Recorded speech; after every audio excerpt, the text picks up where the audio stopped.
தம்பி விஜய், தம்பி, இந்த பாவம் உங்களை சும்மா விடுமா? என் பிள்ளைய இப்படி பண்ணிட்டீங்களே, இது நியாயமா? இது அடுக்குமா? இது அநியாயம் இல்லையா என்று ஒரு தாய் கத்தி கதறி கண்ணீர் விட்டிருக்கிறார். அந்த தாயின் கண்ணீர் நிச்சயமாக உங்களை எல்லாம் சும்மா விடாது நண்பர்களே. ஒரு தாயின் கண்ணீருக்கு விஜய் அவர்கள் பதில் சொல்லி ஆகணும். ஏன்னா பெத்த மனசுக்கு தான் தெரியும் அந்த வலியும் வேதனையும். சரியா? உங்களுக்கு ஒரு எறும்பு கடிச்சிச்சுன்னா தாங்குவாங்களா உங்களுடைய பெற்றோர்கள்? அப்ப இன்னைக்கு அந்த தாய் கண்ணீர் விட்டு கதறும் நிலைக்கு விஜய் அப்படி என்ன செய்தார் அப்படிங்கிறதையும், ஒரு உயிர் முக்கியம் இல்லையா? ஒரு உயிரை விடவா உங்களுடைய அரசியல் முக்கியம் என்பதையும் மிகுந்த கனத்த இதயத்தோடு இன்னைக்கு இந்த வீடியோவில் பேச இருக்கின்றேன். எனக்கு விஜய் மீதான அரசியல் செயல்பாடுகளில் எனக்கு சில விமர்சனங்கள் இருக்கின்றன, அது வேறு. ஆனால் இந்த வீடியோ விஜயின் மீதான அரசியல், என்ன சொல்றது, அவருடைய அரசியல் குறித்தான அல்லது எனக்கு அவருக்கு எந்த தனிப்பட்ட பாக்கியார் பிரச்சனையா ஒண்ணும் கிடையாது. ஆனால் சில நியாயமான கேள்விகள் என்னிடம் இருக்கின்றன. திறந்த மனதோடு அதை திரு விஜய் அவர்கள் அட்ரஸ் பண்ணார்னா உள்ளபடியே மகிழ்ச்சி, வரவேற்புக்குரியது. அதை சொல்லிவிட்டு இன்னைக்கு வீடியோக்குள்ள போறேன். அனைவருக்கும் வணக்கம். இது தமிழ் கேள்வி. மீண்டும் உங்களை சந்திப்பதில் மிக்க மகிழ்ச்சி. நான் செந்தில் வேல் வீச்சு தமிழ் கேள்வியை சப்ஸ்கிரைப் செய்து பாருங்கள், உங்கள் பேராதரவை தாருங்கள் என்று மிகுந்த அன்போடு கேட்டுக்கொண்டு, ஒரு தாய், அந்த தாயின் பெயர் சந்தோஷம். அந்த தாயின் மகன் சரத்குமார், 20 வயது இளைஞன், 19-20 வயசு இளைஞன். படிச்சு பையன் எப்படியா வேலைக்கு போகணும் என்று எல்லா பெற்றோர்களை போல, எல்லா அம்மா அப்பாவை போல தாய் கனவோடு காத்திருக்கிறாங்க.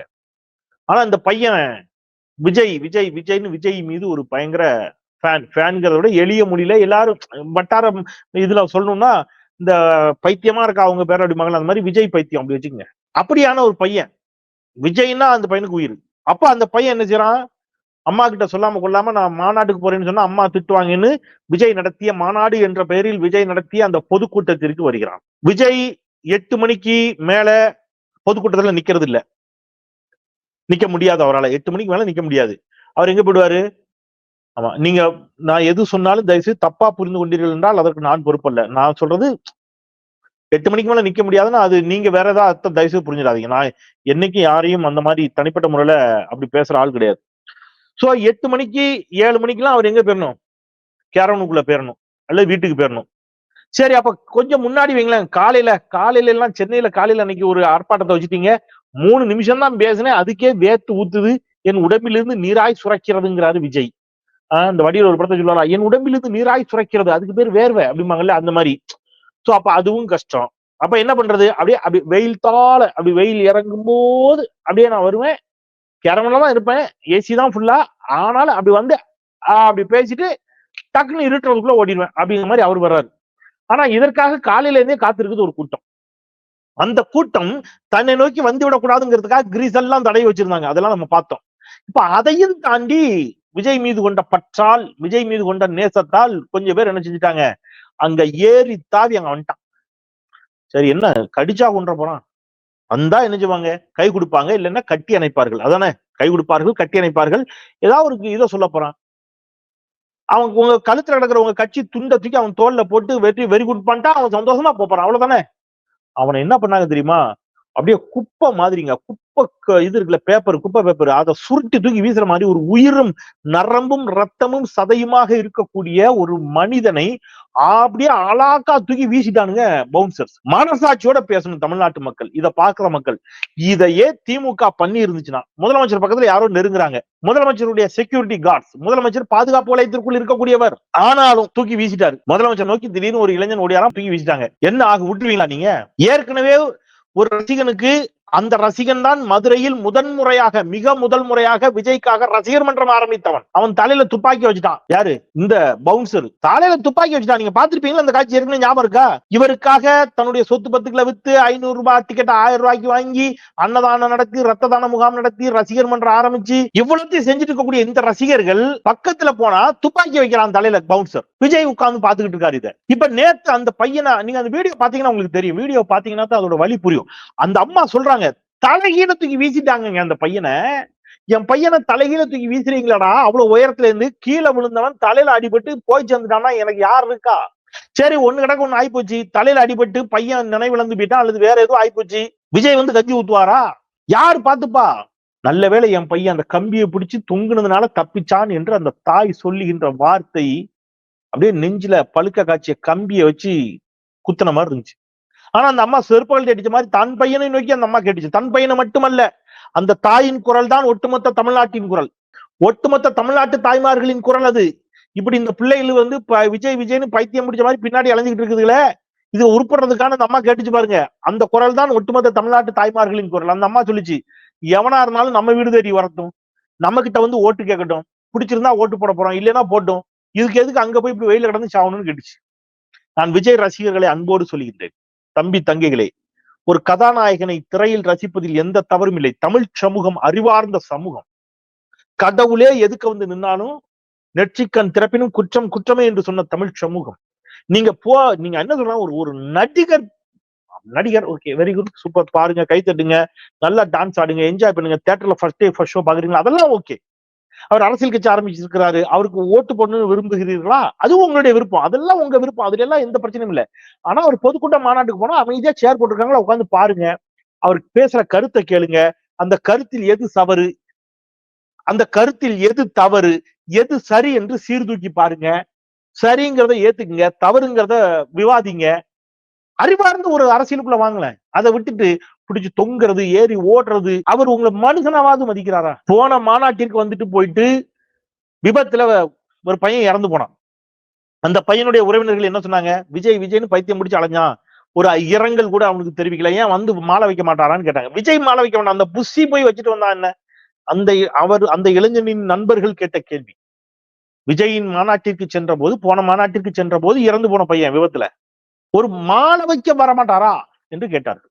இன்னைக்கு பாருங்க, இந்த பையன் தப்பிச்சிட்டான், பிடிச்சி தூக்கி வீசினாங்க, தப்பிச்சுக்கிட்டான். இன்னொரு பையன் ரித்திக் ரோஷன், அருந்ததியர் சமூகத்து இளைஞன். நான் ஏன் அருந்ததியர் சமூகத்து இளைஞன்னு இந்த சமூகத்தை சொல்றதுக்காக சொல்லல, சமூகத்தினுடைய பொருளாதார அடிப்படையிலும் இந்த ஏற்றத்தாழ்வுகள் நிறைந்த கேடுகட்ட இந்த சமூகத்தினுடைய எல்லா படிநிலைகளிலும் விளிம்பு நிலையாக இருக்கக்கூடிய ஏழை பாட்டாளி மக்கள் இல்லையா, அவங்க அப்பா நகர கோத்தகிரியில தூய்மை பணியாளராக இருக்கிறார். அப்போ குடும்பம் ஒரு ஏழ்மையான குடும்பம், அங்கிருந்து வந்த ஒரு பையன், அவன் மாநாட்டுக்கு விஜய பார்க்கணும்னு வர்றான். அந்த பையன் வந்த போது மயங்கி விழுந்து அந்த வெயில் தாங்க முடியாம அவனை ஆம்புலன்ஸ்ல கூட்டு போயிருக்காங்க. நாகை திருவள்ளுவன் தோழர் என்னிடம் அழைத்து இது குறித்து உரையாடுகிறார், பேசினார். தோழர், மதுரையில ஏதேனும் ஒரு மருத்துவமனைக்கு கூட்டு போயிருந்தா அந்த பையனை உடனே காப்பாத்திருக்கலாம் தோழர். இவங்க அதை செய்யாம, எந்த மருத்துவ உதவியும் செய்யாம ஆம்புலன்ஸ்ல மட்டும் ஏத்திக்கிட்டு நேரா வீட்டுக்கு கொண்டு விட்டுதான் கோத்தகிரி வரை கூட்டு வந்திருக்காங்க. வர்ற வழியிலேயே மீண்டும் அந்த இளைஞனுக்கு மூச்சு திணறல் அதிகமாகி இருக்கிறது, அவன் இறந்து போனான். அவன் இறந்து போன பிறகு அவனுக்கு மாலை வைக்கிறது கூட இவங்க யாரும் வரல.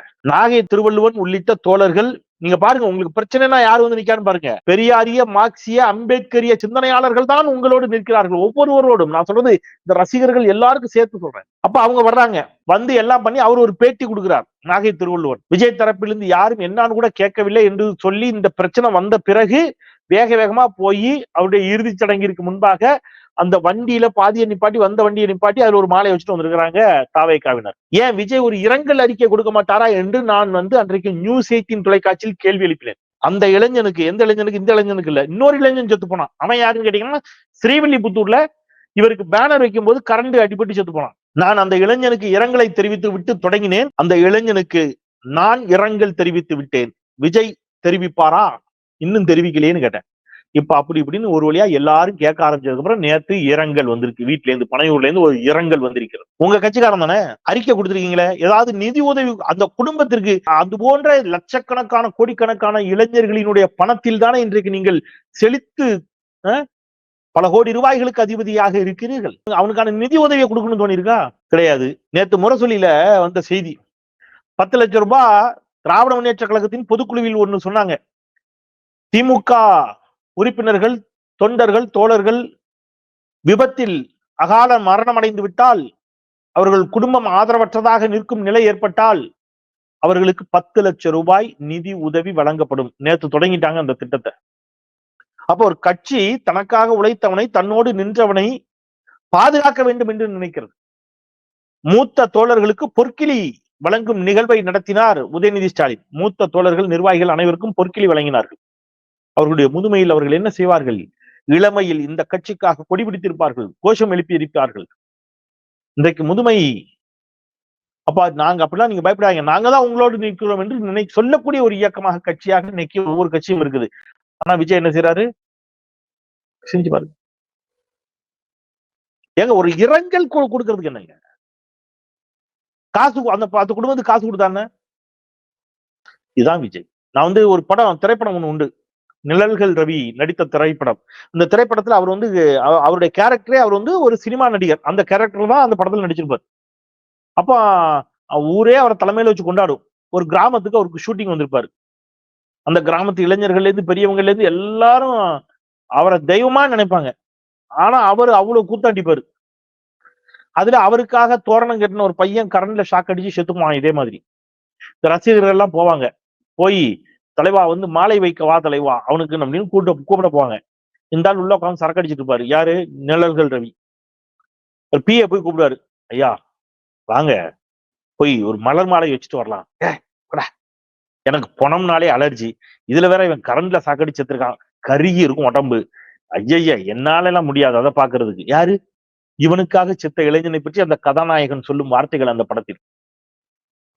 ஏங்க இவங்க எப்படி பேசுறீங்க? இப்ப வெளியில நிக்கிறாங்களே ஒரு கூட்டமே நிக்குது ரசிகர்கள், என்ன பண்றது அப்படின்னு ஒண்ணு இவர் சரக்கு அடிச்சிட்டு பாரு உள்ள உட்காந்து.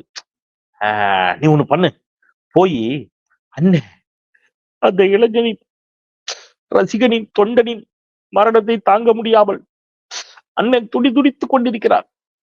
அழுது அழுது அவருக்கு உடல்நிலையே சரியில்லாம போயிடுச்சு, காய்ச்சல் படுத்திருக்காரு அப்படின்னு போய் சொல்லு. அதனால இவர் அதே மாதிரி போய் சொல்லுவார். அண்ணன் அதை கேட்டதுல இருந்து தாங்கவே இல்லைன்னு அந்த அந்த லூசு கூட்டம் எல்லாம் என்ன செய்யும்? ஏய் நம்ம தலைவர் நம்ம கூட இருந்த ஒருத்தர் செத்து போயிட்டாங்கிறதுக்காக அதே நினைச்சு அழுது அழுது வீட்டு விட்டு வெளியில வந்து நம்மை பார்க்க கூட முடியாத அளவுக்கு அழுதுகிட்டு இருக்காரா கதவை சாத்திக்கிட்டு அப்படின்ட்டு போயிருவான்.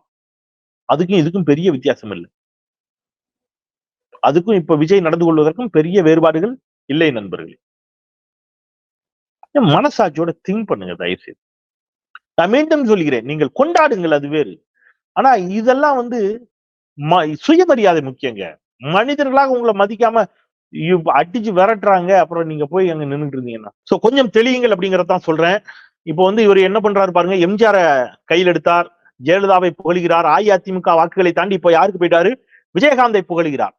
இப்ப விஜயகாந்த புகழ்ந்த உடனே யாரு கேட்கிறான்னு கேட்டீங்கன்னா சீமான் கேட்கிறார். விஜயகாந்த் மருத்துவமனையில் அனுமதிக்கப்பட்டிருந்த போது அண்ணா என்று அவரை போய் பார்த்தீர்களா?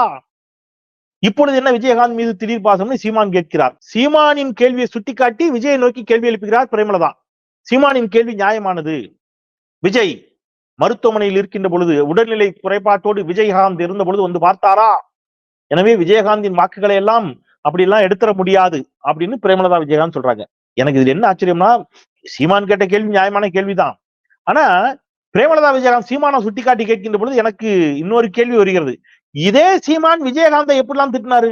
விஜயகாந்துக்கு அறிவு இல்ல, விஜயகாந்த் தமிழனா, அவனா இவனா, விஜயகாந்த் எல்லாம் ஒரு ஆளா, எப்படி எல்லாம் பேசினாரு. விஜயகாந்த் இறந்தவுடன் விஜயகாந்த் எங்க நினைட்டாரு. பிரேமலதா விஜயகாந்துக்கு இதையும் நம்ம நினைவுபடுத்த வேண்டி இருக்குதுங்கிறேன். சோ நண்பர்களே, எதுவாகினும் விஜய் அவர்களுடைய இந்த மாபெரும் பொதுக்கூட்டம் அப்படிங்கிறது, அது மாநாடு இல்ல, பொதுக்கூட்டம். மாநாடு என்றால் இப்போ சேலத்துல இந்திய கம்யூனிஸ்ட் கட்சி நடத்தினாங்க பேரணி, மதுரையில மார்க்சிஸ்ட் கம்யூனிஸ்ட் கட்சி நடத்தினாங்க பெரிய பேரணி. அது எல்லாத்துக்கும் ஒரு நோக்கம் இருந்துச்சு. விடுதலை சிறுத்தைகள் திருச்சியில் நடத்தினார்கள். அனைவரும் நீல நிற கோட் போட்டு அரசியலமைப்பு சட்டத்தை பாதுகாக்கும் மாபெரும் பேரணி. சேலத்தில் திராவிட முன்னேற்ற கழகத்தின் பிரம்மாண்ட இளைஞரணி மாநாடு. இது போன்ற மாநாடுகள், பேரணிகள் அனைத்திலும் ஒரு அரசியல் நோக்கம் இருந்தது. அதற்கான ஒரு என்ன சொல்லுச்சு, ஒரு அஜெண்டா இருந்துச்சு. அதைத்தான் அங்கே பேசினார்கள். விஜய் நடத்தியது ஒரு என்ன சொல்றது, ஆடியோ லான்ச் மாதிரியான ஒரு நிகழ்ச்சி. ஆடியோ லான்ச் மாதிரி அந்த வர்ற வழி எல்லாம் பாருங்க அப்படிதான் இருக்கும். ஆடியோ லான்ச்சுக்கு வர மாதிரியே வருவார். முழுக்க அது ஒரு ஆடியோ லான்ச் மாதிரியான ஒரு நிகழ்ச்சி. அதைத்தான் அவர் செய்து கொண்டிருக்கிறார். எழுதி கொடுத்த வசனங்களை அங்கே பேப்பர்ல பார்த்திருப்பீங்க, ஜூம் பண்ணி எல்லாம் காட்டிட்டாங்க, வச்சு வாசித்துக் கொண்டிருக்கிறார். இளைஞர்கள் விஜயை ரசியுங்கள். ஆனால் என்ன சொல்றது, உங்கள் சுயமரியாதையை விட்டு இப்படி எல்லாம் போய் நிக்காதீங்க. உங்கள் பெற்றோர்களை அது கண்ணீரில் ஆழ்த்துகிறது என்று சொல்லி மீண்டும் ஒருவரை தமிழ் கேள்வி சப்ஸ்கிரைப் செய்து பாருங்கள், உங்கள் பேராதரவை தாருங்கள் என்று கேட்டு விடைபெறுகின்றேன். குரலற்றவர்களின் குரலாய் நான் செந்தில். நன்றி.